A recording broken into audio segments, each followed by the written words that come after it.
Дезинформациите го предизвикуваат токму тој ефект ограничување, рестрикции на демократијата. Демократијата не доаѓа до израз. Дезинформациите директно го поткопуваат правото на граѓаните да донесат одлука врз основа на факти и на точни информации.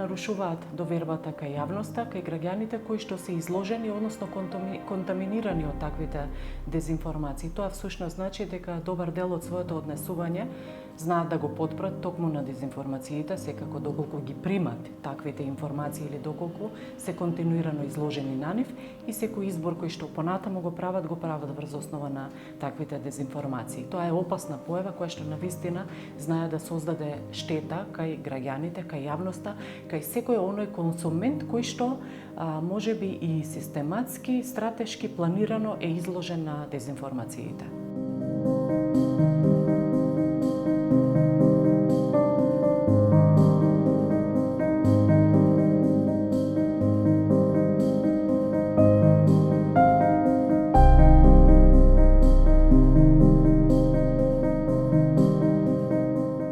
Целта на оние кои што дезинформираат не е секогаш да ги убедат граѓаните во една конкретна работа. Туку, колку повеќе дезинформации, толку повеќе граѓаните ќе бидат збунети и на крајот нема да знаат во што да веруваат.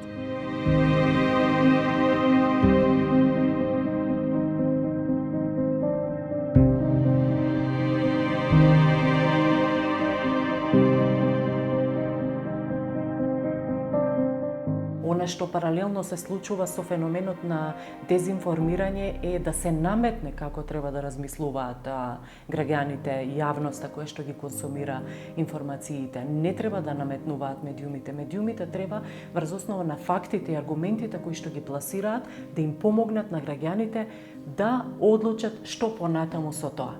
Во текот на изборниот процес се користат и лажни истражувања на јавното мислење, толку лажни што некакви си анкети спроведени на одредени интернет портали им се презентираат на граѓаните како релевантни статистички истражувања. Често сме сведоци и на ситуации кога се рециклираат стари вести, кои што кога ќе се стават во денешен контекст имаат поинакво значење, а со тоа и влијаат врз создавање на погрешни перцепции.